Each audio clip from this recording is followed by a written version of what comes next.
Good morning, good afternoon, good evening, my people. Welcome back to another Thursday video. Thank you for joining me. If you noticed last week, I did not post anything. That is my bad, and I'm sorry. I'm trying to be consistent. The main reason I didn't post anything is because over the past weeks or months even, I've been flat out just with work and keeping myself busy. And one of those things that have kept me flat out is also that one of my good friends has signed us up for a high rocks competition in both May and March next year. And so that means I've had to up my training sessions and the intensity of my training sessions to twice a day while still trying to go to work and work with brands and curate the YouTube content, which is kind of what brings me on to the topic of today's video, which is productivity. I actually wanted to do another video before on the vinyls in the background, but somebody messaged me and I had a nightmare with this vinyl player, and I will talk about it at a different time. One of you guys actually messaged me and asked me, how the heck am I so productive? In my eyes, I don't think I'm that productive, but I do know that I do get through a lot of things in a day. Part of it is just waking up early, but I promised that I would try and make a video with some of my tips that keep me productive and keep me at a high efficiency output. So without further ado, let's get into the video. These are my top 5 productivity hacks and how to stay in that consistent flow state. Also, for the life of me, I cannot actually find the message of the person who actually requested this video. So if that was you, please drop a comment, because I'm just making this video because I told you that I would make it. I kind of just want to start this off by saying that the honest truth is there is no one single hack that makes me more productive or anything like that. The honest truth is that for me, when it comes to getting stuff done, I literally just look at myself in the eye and tell myself, get on with it, because the more you procrastinate, the more it just holds you back and then you don't do anything. Like this video, I didn't really want to do and I'm doing it last minute and I'm just getting on with it, because the moment you get on with it, you just have to get it done. Another thing that keeps me really productive is waking up early. I think it was Elon Musk that said something along the lines that if you wake up early, simply because you're up for more hours of the day, you increase your productivity so much more because you're doing more things in those hours of the day. I know sleep is important and I will definitely do another video on that, but yeah, waking up early helps a lot. So just waking up and doing it, those are like 2 things that we should like get out of the way quickly. But yeah, the official list I had to write down on my phone because I did want to provide some sort of value for you. I didn't want it just to be super generic. Number 1 on the list is, if you want to change something about yourself, specifically we're talking bad habits, but if you want to change something about yourself, do it very quickly and be dramatic about it. For me, one of the biggest things about executing and being productive is when I know what I need to get done, but I'm not currently doing that thing. So let's say, for instance, now I'm training for high rocks and I know I need to get my cardio fitness up. I am not gonna sit around trying to figure out plans on how to get my cardio up and all this, that, and the other. The best way to implement the habit and a new habit is to just get on with it straight away and be very dramatic about it. So we just signed up for this high rocks competition, not knowing what the competition format is, what high rocks training is, just knowing that it is a very intense competition. So we just signed up for it. I know that I'm training already, but I knew that I have to up my training. So one of the biggest things that I did is radically change my training around and increase cardio, increase sprints, and then I will fine tune the details later. But the biggest thing for me is when you want to implement a habit, you have to do it dramatically and radically. Be very radical about it, because if you're radical about it, you kind of give yourself no option. Say, for instance, you're somebody who struggles with going to the gym. Part of why you struggle with going to the gym is because you give yourself the option.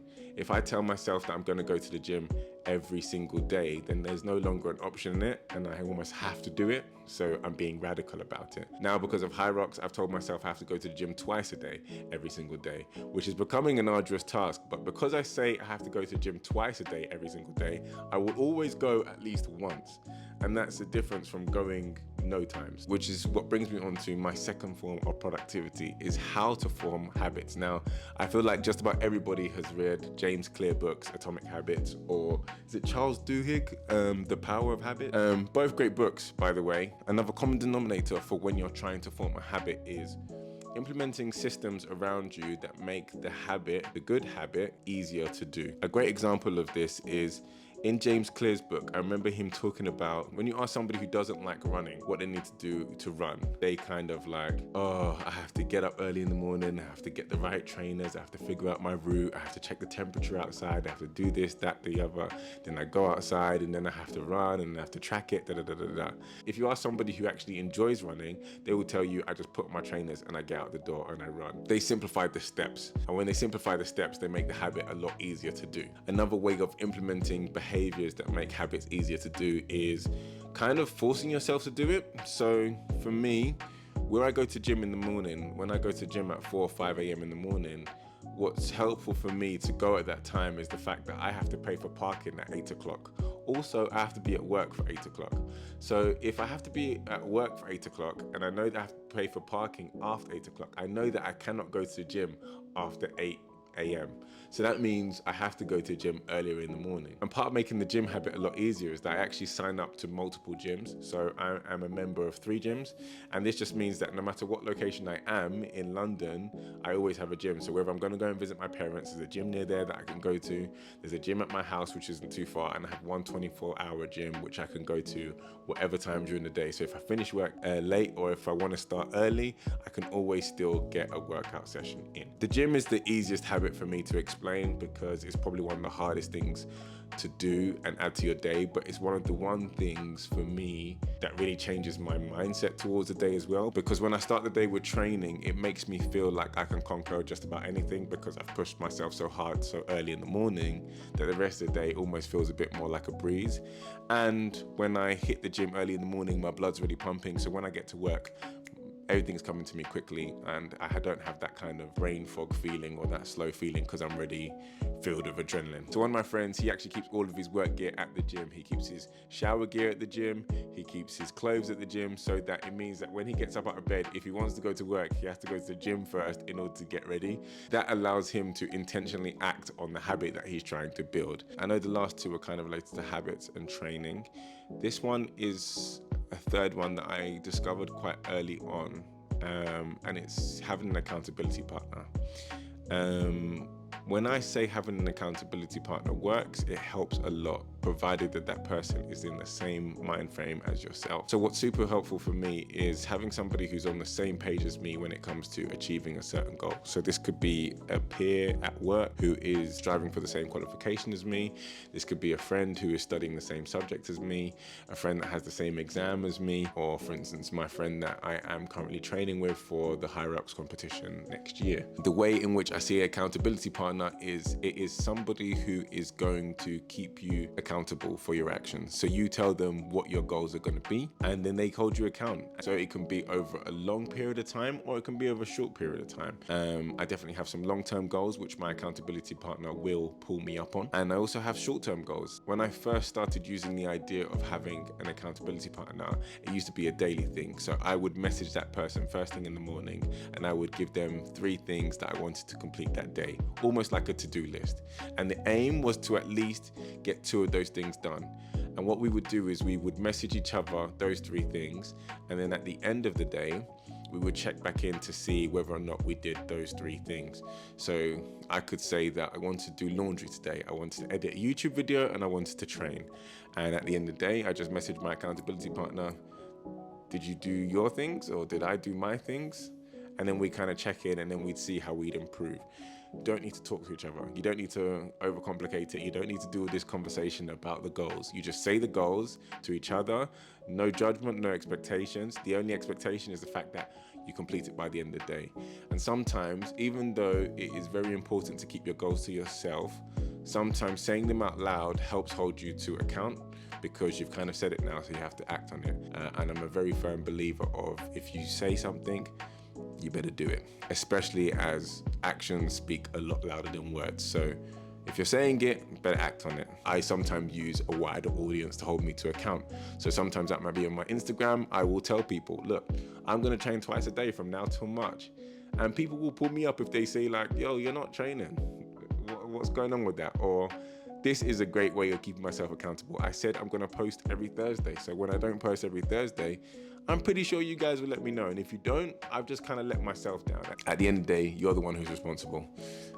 So there's no point waiting for somebody else to shout on you. Yes, people can hold you accountable, but the only person you're letting down really is you if you don't get those things done. So stick to your word and keep it, but have an accountability partner to hold you accountable, and also be radical with that accountability, you know? Really be honest with it and say, if you said you're gonna do something, do it. It's just that simple. The fourth one for me is start with the hard thing. I first realized this in vet school because when I would study, especially if I had like things like anatomy or biochemistry or whatever it might be, there's always the things that you enjoy, and then there's the topics that you absolutely hate. And it's the same with life, really. You have a to-do list and there's things where you think, this is absolutely hard, or this is gonna take so long, I don't wanna do it. And you almost kind of put it to the bottom of your to-do list, hoping that it'll kind of go away, despite not wanting to do it. If I pick out the thing that is the hardest thing on the list, I will do that thing first, just to get it out of the way, because once it's out the way, you realize it was a lot easier than you thought it was, and that makes everything else way easier. Another example of this is at work, when I have particularly complex cases or long phone call discussions that I need to have with owners, I will often do that thing first. It takes the most priority just because it's probably the hardest one to do. And this is almost like a brain hack, because once you start doing the hardest thing first, you get this massive dopamine hit. You feel very fulfilled and you get this instant sense of gratification once you've hit the hardest thing first. And then everything else that's easy, you kind of just compound in afterwards. But if you hit the hardest thing first, it's like, boom, I got it out of the way. And then all of a sudden you feel so much better about yourself, and you almost propel yourself with that momentum to hit everything else on your to-do list. So another thing that I got from a book called Don't Shoot the Dog. Don't Shoot the Dog is a book that I recommend all people who own any kind of pets or who just want to understand conditioning to read, because Don't Shoot the Dog is a really great book just about training essentially. And one of the major brain hacks that I kind of stole from it is positive reinforcement. If you've owned a dog or a cat or any kind of animal for that matter, you probably will be familiar with the idea of positive reinforcement. It's the idea that we reinforce the behaviors that we want to see. Really popular idea that people will associate this with is Pavlov's dog. So a lot of people know the idea of the fact that Pavlov had this dogs in this experiment, and then he would give them food and then ring a bell, and then he would give them food and ring a bell, consistently repeat this. But it got to the point at which once he started ringing the bell, the dogs would already salivate expecting the food. That was a conditioning experiment, and positive reinforcement is a form of conditioning. And a great example of this is, for instance, say you get a new puppy and you're trying to teach a dog how to sit. What you do is wait for them to sit, then you give them a treat. Then they stand up and they do their thing again. Then you wait for them to sit, you give them a treat, and then you add a command in, so they sit, then you say the word sit, you give them a treat, and then they start to associate that word sit with the action that they're doing and that there's food coming. And that's a positive reinforcement, because you're marking a behavior and you're marking it with something good, which is food. And then sometimes it can be touch or attention. These are all different forms of positive reinforcement. As a person, I can positively reinforce myself. So often when I do something, I will celebrate my win, because if I celebrate my win in a way that stands out to me, that turns a switch on in the brain, which is like, oh, that was a really good moment, let's celebrate it. I think people in like trades and stuff do this, because when they've made a big sale, they'll ring a bell, everybody in the firm cheers for them. And that's kind of a similar thing of like positive reinforcement, because your brain remembers how it felt to complete that task. And because it remembers how it felt to complete that task, it will want to do it again. A big example of this is Instagram. When you post a picture, you get a like, and so you feel that that's a positive reinforcer, and then you start posting more of the pictures, you get more likes. Another example is TikTok and virality, or YouTube and virality, because the more viral it goes, it's a positive reinforcer, and so you're likely to do that behavior again. So for me, when I'm implementing productivity into my life, what I'll try to do is the things that are hard for me to do, or the things that took a long time for me to complete, I will celebrate it, whether that's having a good meal, whether that's buying something new for myself, whether that's finding a way to pamper myself or taking a break. I will positively reinforce that behavior, because the more I positively reinforce it, the more I want to do it. If I'm negative about it, or if I don't acknowledge it, then my brain won't acknowledge it, and I won't really want to do that behavior again. So far, if we recap, we've talked about radically changing your habits, we've talked about implementing habits, habits, we've talked about positive reinforcement, and we've talked about accountability partners. These are some of the things that have kept me really accountable. And I would say that my fifth and final one is to make whatever you're doing sustainable. I think sustainability is something that you will probably hear from me a lot if you're going to stay on this YouTube channel, and if you're going to stick around, I hope you do. Sustainability is a major buzzword for me, and I will use it a lot because I am a big fan of people being able to do things that they want to do for a very long time, and the only way to do so is if you're sustainable with it. So it does kind of contradict my first one in the fact that if you want to change a habit, be super radical about it and be dramatic about it, but also remember that you want it to be sustainable. I know that going to the gym twice a day is not something that I can sustain permanently, but I can sustain it for a fixed amount of time. But I will give myself that fixed amount of time. I know I can sustain it for 3 months. I know I could probably sustain it for 6 months if I pushed. But sustaining it for 5 years is going to be a lot tougher. Another example of this is there was a period in my life where I used to want to consume a book a week. And even though I didn't have the free time to do that all, what made it more sustainable for me was reading 3 pages a day, or switching to audiobooks, or sometimes switching to Blinkist, which does the books in 2-3 minutes. The idea is sustainability. It's not about running yourself into the ground, because despite productivity being great, it is also a lethal weapon and can easily lead to you burning yourself out and running yourself into the ground. So make sure whatever you're doing is sustainable. Make sure that you can do it for a long time, because productivity is very, very dangerous if you weaponize it. So yeah, that is it. Those are my productivity hacks. If you were the person that sent me that message, thank you. Please drop me a message again. Let me know if it helped, and let me know if you're getting more productive in your day. And let me know what else I can do to help you. If you want me to do a better list or a more in-depth list, I can. But yeah, that was this week's vlog.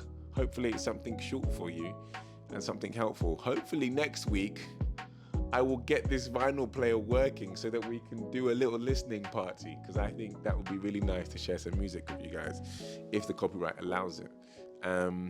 But as always, thank you for tuning in. Thank you for listening to me ramble, and thank you for supporting my creative ventures. But seeing as the end of the year and the holidays are coming up, I'm wishing you a lovely festive period. I hope you get to spend it with those who you deem special to you. And yeah, thanks for watching. Catch you guys next week. Peace out.